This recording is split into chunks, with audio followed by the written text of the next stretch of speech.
નમસ્કાર, પ્રણામ, સ્વાગત છે તમારું એક નવા વિડીયોમાં। મિત્રો, જો તમને આજનો આ વિડીયો પસંદ આવે તો વિડીયોને લાઈક, શેર અને આપણી ચેનલને સબસ્ક્રાઈબ જરૂર કરજો। તો ચાલો શરૂ કરીએ આજની સ્ટોરી। ઈશ્વરભાઈએ રિટાયર થયા બાદ પોતાના રૂમમાં પણ એસી લગાવી દીધું, જેથી કરીને એ વૃદ્ધ પતિ પત્ની ગરમીથી બચી શકે, કારણ કે એના પુત્રોએ પોતપોતાના રૂમમાં એસી લગાવેલા હતા। 1 મહિના પછી 20,000 લાઇટ બિલ આવ્યું, એટલે દીકરાઓ ગુસ્સે થઈ ગયા અને તેઓએ ઈશ્વરભાઈનું એસી ઉતારીને વેચી નાખ્યું અને એને ખૂબ ગાળો આપવા લાગ્યા અને વૃદ્ધ માતા પિતાને ધાબા પર સૂવા મોકલી દીધા।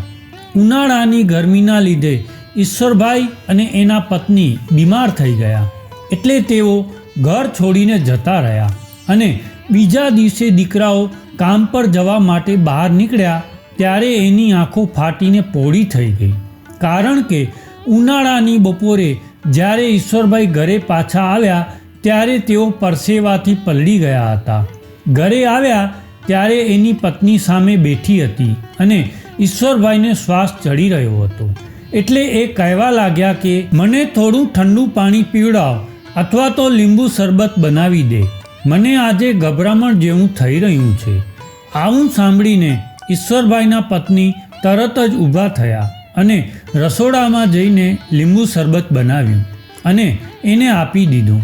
લીંબુ શરબત પીધા બાદ એને થોડી શાંતિ મળી, પરંતુ ગરમીના કારણે એનું બીપી લો થવા લાગ્યું હતું, એટલે એ કહેવા લાગ્યા કે હવે મારાથી ગરમી સહન નથી થઈ રહી, પરંતુ આપણે શું કરી શકીએ?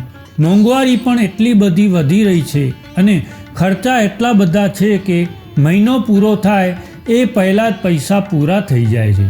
ત્યારે એના પત્ની કહેવા લાગ્યા કે આપણા બંને દીકરાઓના રૂમમાં એસી લગાવેલા છે, એટલે આપણે એવું કરીએ કે આપણે પણ કોઈ સેકન્ડ હેન્ડ એસી આપણા રૂમમાં લગાવી દઈએ, અને આજકાલ તો હપ્તા પર પણ એસી મળે છે, અને મેં તો એવું સાંભળ્યું છે કે હવે તો એવા એસી પણ આવી ગયા છે જેમાં વીજળીનું બિલ ખૂબ ઓછું આવે છે।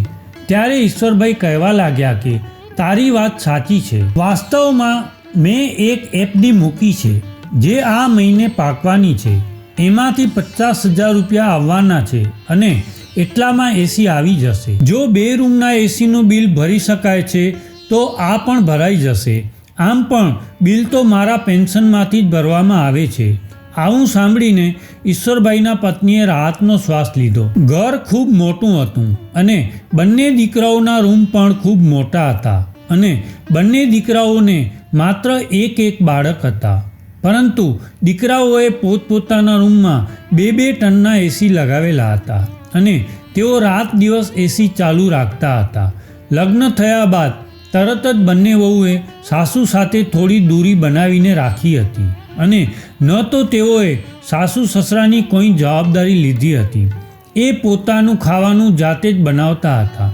જ્યારે એમણે જોયું કે વહુઓ સીધી રીતે વાત નથી કરતી કે ન તો એનું કામ કરવા માંગે છે, તો કોઈ પણ લડાઈ ઝઘડા વગર એમણે પોતે જ કહી દીધું કે બેટા, તમે લોકો અમારા બંનેની ચિંતા ન કરો, બસ તમે પોતપોતાના પતિઓનું ખાવાનું બનાવી નાખજો, હું અમારું ખાવાનું બનાવી લઈશ।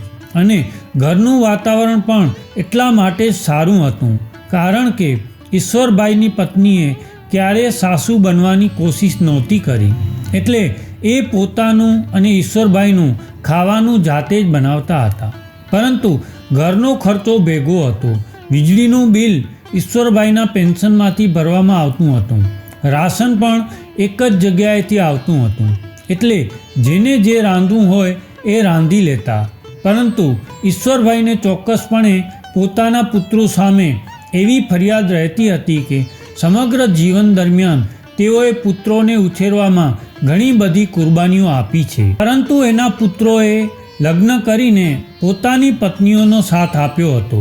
બીજા દિવસે ઈશ્વરભાઈની પત્નીની બહેનનું અવસાન થઈ ગયું અને ઈશ્વરભાઈની તબિયત સારી નહોતી, એટલે તેઓ મુસાફરી કરવા નહોતા માંગતા, પરંતુ એના પત્ની રડી રહ્યા હતા, એટલે એમણે એને ગામડે મોકલી દીધા અને તેઓ જાણતા હતા કે 10-15 દિવસ પહેલાં એ પાછી નહીં આવી શકે, એટલે 10-15 દિવસ સુધી ખાવા પીવાની જવાબદારી બંને વહુઓ પર આવી ગઈ હતી.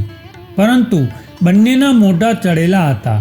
ઈશ્વરભાઈને ડાયાબિટીસની બીમારી હતી, એટલે તેઓ સવારે 9 વાગે નાસ્તો કરી લેતા, પરંતુ વહુ 11 વાગ્યા સુધી એસીવાળા રૂમમાંથી બહાર નીકળતી નહોતી. ઈશ્વરભાઈએ બંને દીકરાઓને એવું કહ્યું કે જ્યાં સુધી તમારી માં પાછી ન આવે ત્યાં સુધી તમારી પત્નીઓને કહી દેજો કે હું સવારે 9 વાગ્યે નાસ્તો કરું છું, એટલે તેઓ ઉઠીને મારા માટે નાસ્તો બનાવી આપે.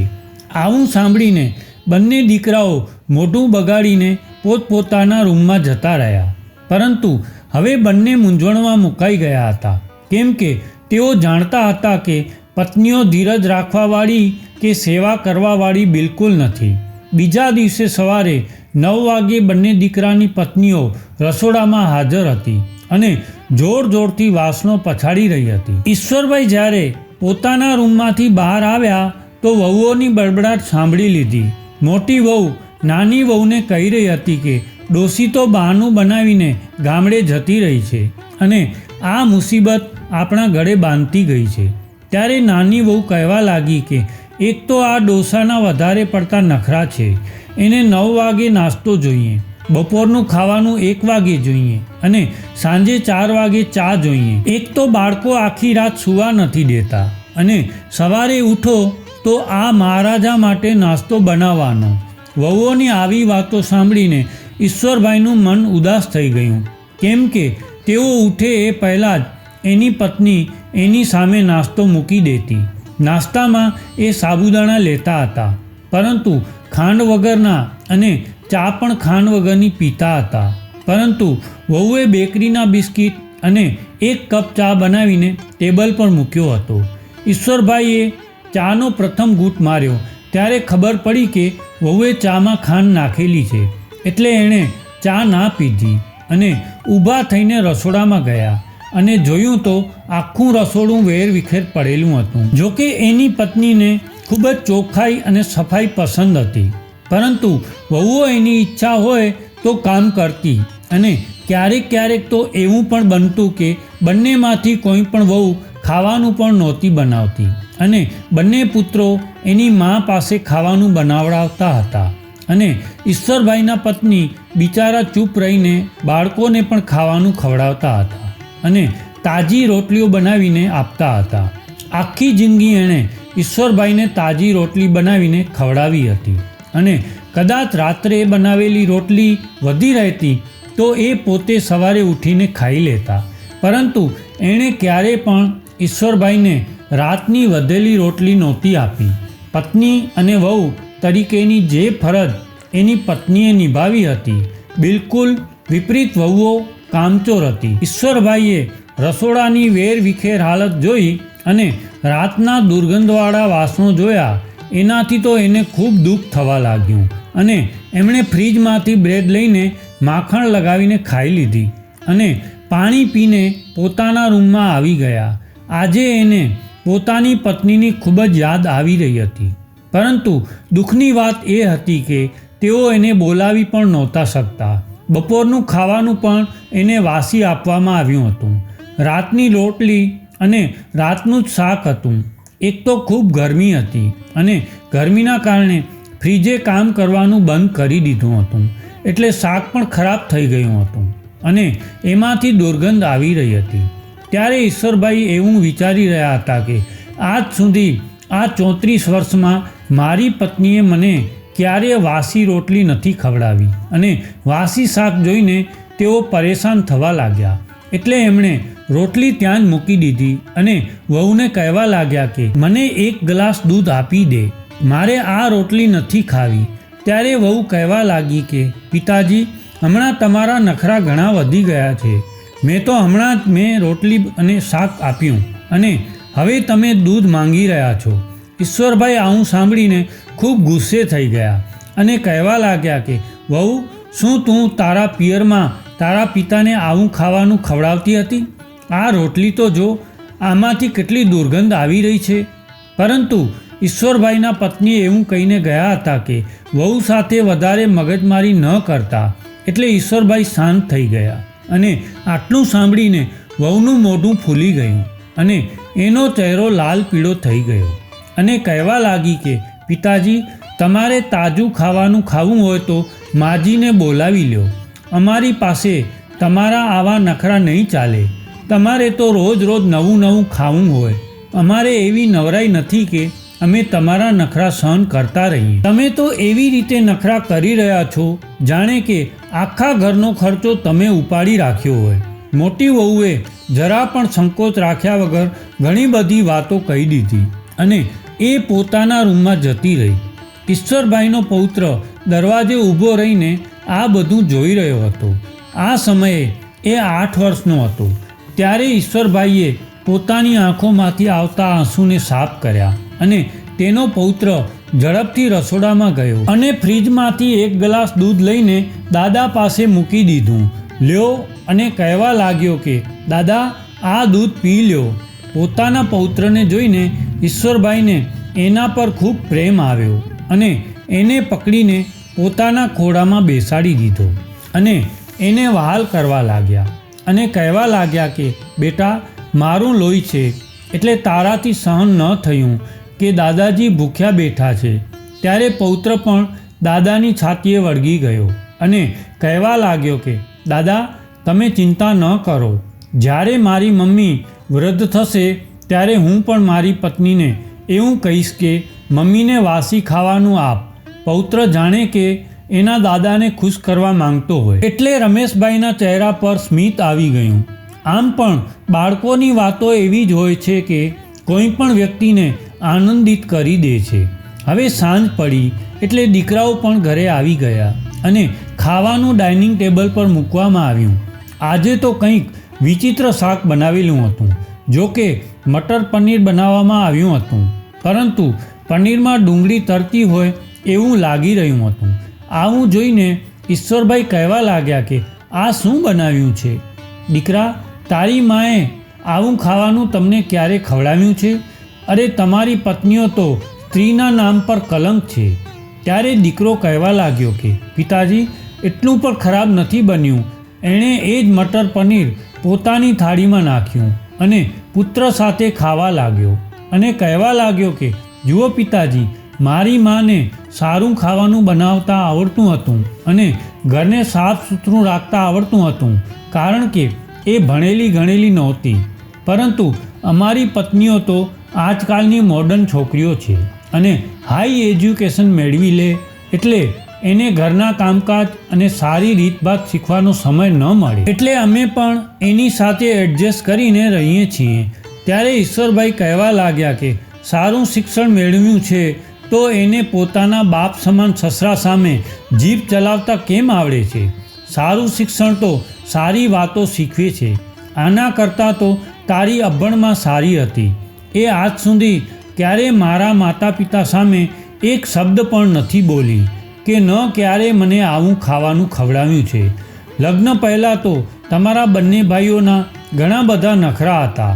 કદાચ થોડું ઘણું દાળ અને શાકમાં મરચું મીઠું વધી જતું અથવા ઓછું થઈ જતું તો તમે ગુસ્સે થઈ જતા અને એ કહેતા કે માં, તે આ શું કરી દીધું? અમે થાકીને ઘરે આવીએ છીએ તો ખાવાનું તો સરસ આપ, અને આ ભોજનથી તમને લોકોને કોઈ પ્રોબ્લેમ નથી. હવે તમે લોકો ખૂબ આરામથી ખાઈ રહ્યા છો.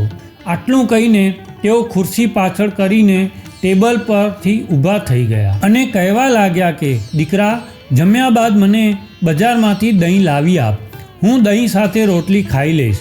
ત્યારે દીકરો બોલ્યો કે સારું પિતાજી, હું જમ્યા પછી તમને દહીં લાવી આપું છું.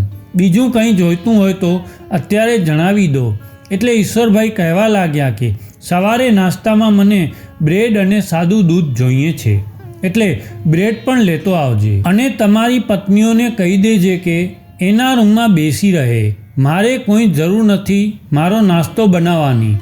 આટલું કહીને તેઓ ગુસ્સો કરીને પોતાના રૂમમાં જતા રહ્યા. રમેશભાઈના પત્ની એના પિયરમાં ગયા. એને હજુ તો 24 કલાક થયા હતા, પરંતુ આટલા સમયમાં એની એવી હાલત થઈ હતી કે મજબૂરીમાં એને એની પત્નીને ફોન કરવો પડ્યો. ત્યારે એના પત્ની આશ્વાસન આપીને કહેવા લાગ્યા કે તમે થોડા દિવસ સહન કરી લ્યો, કેમ કે મારી બહેનનું અવસાન થયું છે અને એના બાળકો હજુ પણ ખૂબ રડી રહ્યા છે અને એ લોકો કહે છે કે માસી તમે થોડા દિવસ અમારી સાથે રહો. ત્યારે ઈશ્વરભાઈ બોલ્યા કે કદાચ તું ત્યાં રોકાઈ રહીશ તો હું અહીંયા મરી જઈશ. આવું સાંભળતા જ એ કહેવા લાગ્યા કે તમને કંઈ નહીં થાય, તમે કેમ આવી વાતો કરી રહ્યા છો? એટલે ઈશ્વરભાઈ બોલ્યા કે આ બંને વહુએ મારું જીવન હરામ કરી નાખ્યું છે. ક્યારેક તેઓ કડવી ચા મારી સામે મૂકે છે તો ક્યારેક વાસી રોટલી અને વાસી શાક ખવડાવે છે. તું તો જાણે છે કે મને આવું ખાવાની આદત નથી અને કદાચ કંઈક કહી દઉં તો સામે જીભ ચલાવે છે. મારાથી તો આ બધું એક દિવસ પણ સહન નથી થતું. એટલે જેટલું બને એટલું જલ્દી તું પાછી આવી જા. હવે 4 દિવસ ઈશ્વરભાઈએ દહીં સાથે બ્રેડ ખાઈને વિતાવ્યા હતા અને 4 દિવસ બાદ એની પત્ની પણ પાછી આવી ગઈ. ત્યારબાદ ઈશ્વરભાઈએ શાંતિનો શ્વાસ લીધો હતો, પરંતુ એ ગરમીથી પરેશાન હતી. આખા શરીર પર ગરમીથી અડાઈ નીકળી હતી. એટલે એ કહેવા લાગી કે ગામડે પણ ખૂબ ગરમી હતી, પરંતુ મારી બહેનના રૂમમાં એસી લગાવેલું હતું એટલે મને ત્યાં છોડાવતા હતા. એટલે રાત સારી રીતે પસાર થઈ જતી. થોડા દિવસ બાદ ઈશ્વરભાઈની એફડી પાકી એટલે એમણે 1 ટનનું એસી લીધું અને પોતાના રૂમમાં લગાવી દીધું. આ જોઈને બંને વહુઓ અને પુત્રોની તો જાણે આંખો પહોળી થઈ ગઈ.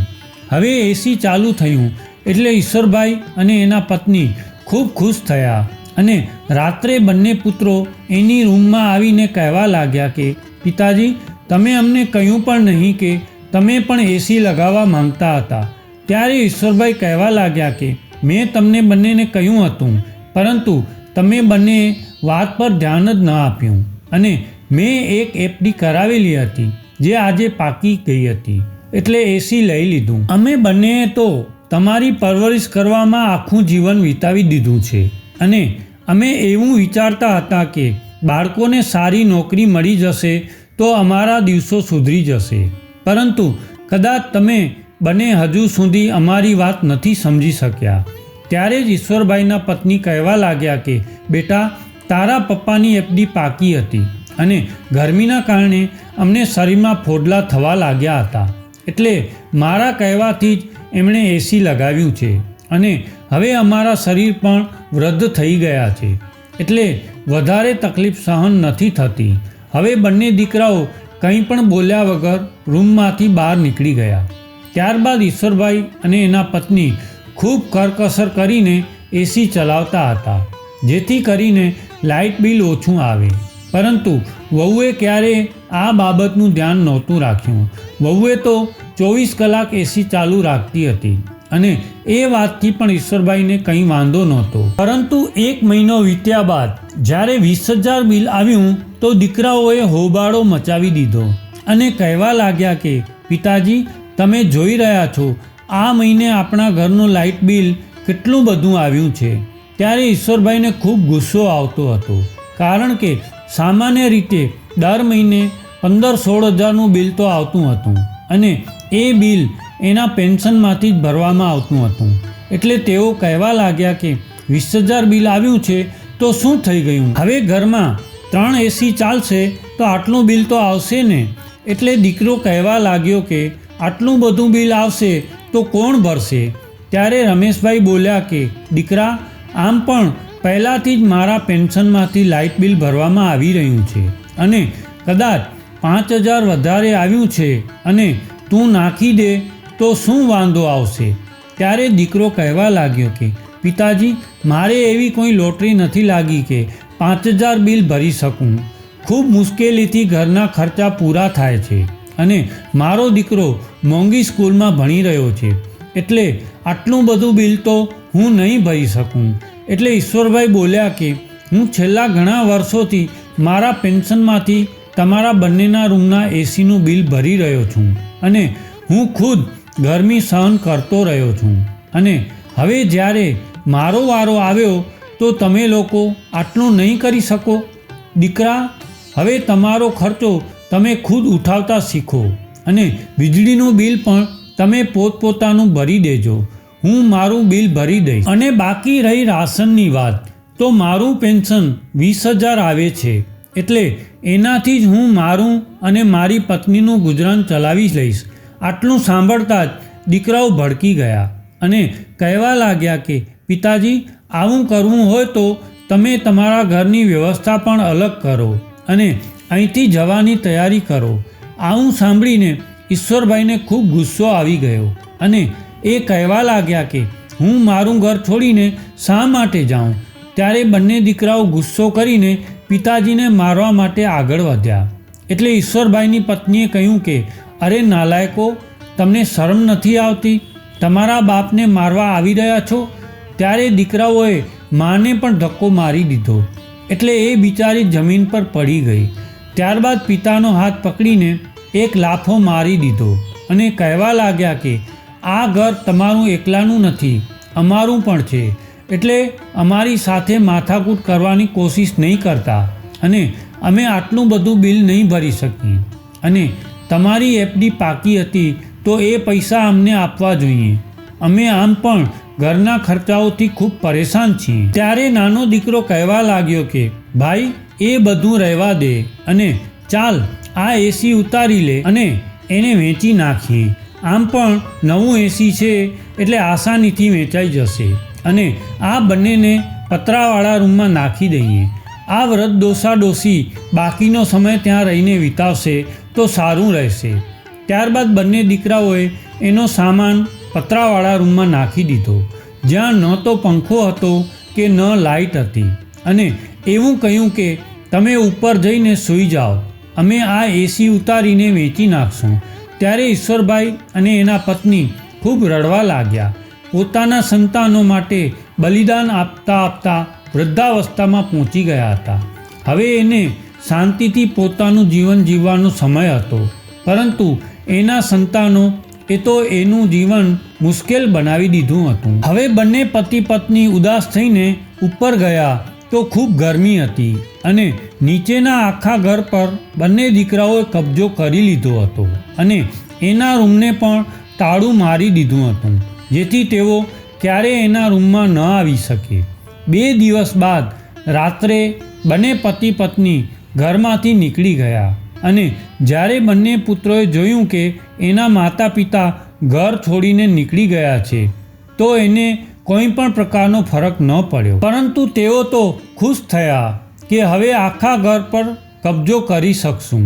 પરંતુ બીજા દિવસે જ્યારે ઓફિસે જવા માટે તૈયાર થઈને ઓફિસે પહોંચ્યા તો એના બોસે બંનેને નોકરીમાંથી કાઢી મૂક્યા અને એના બોસે મોટા દીકરાને એવું કહ્યું કે તે મારી ખૂબ મહત્ત્વપૂર્ણ ફાઇલ ગુમાવી દીધી છે, જેના કારણે મને લાખો રૂપિયાનું નુકસાન થયું છે અને એટલે જ હું તને નોકરીમાંથી કાઢું છું.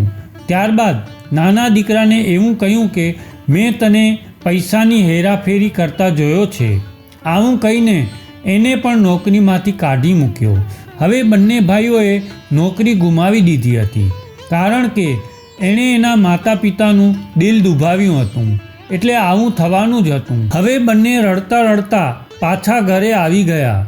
જ્યારે એની પત્નીઓને આ વાતની જાણ થઈ તો એ પણ પરેશાન થઈ ગઈ, એટલે બંને ભાઈ પોતાની પત્નીઓને ગાળો આપીને કહેવા લાગ્યા કે તમારા કારણે અમે અમારા માતા પિતાને ઘરની બહાર નીકળવા માટે મજબૂર કર્યા છે અને આજે આપણે આવી પરિસ્થિતિમાં પહોંચી ગયા છીએ. હવે રમેશભાઈ અને એના પત્ની ગામડે જતા રહ્યા હતા. ઈશ્વરભાઈની પત્નીની બહેનનું અવસાન થયું હતું. એનો પુત્ર ખૂબ સારો હતો, એટલે એણે આ બંને પતિ પત્નીને પોતાની ઘરે પોતાના માતા પિતાની જેમ સાચવી લીધા અને એની સેવા કરવા લાગ્યો.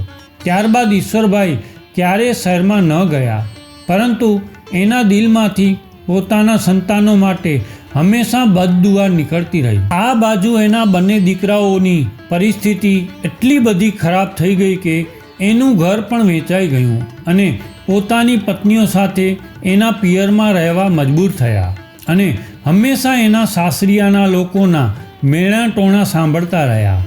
માતા પિતાના અનાદરનું આવું જ પરિણામ આવે છે. તો મિત્રો, આજનો આ વિડીયો તમને કેવો લાગ્યો કોમેન્ટમાં જરૂર કહેજો.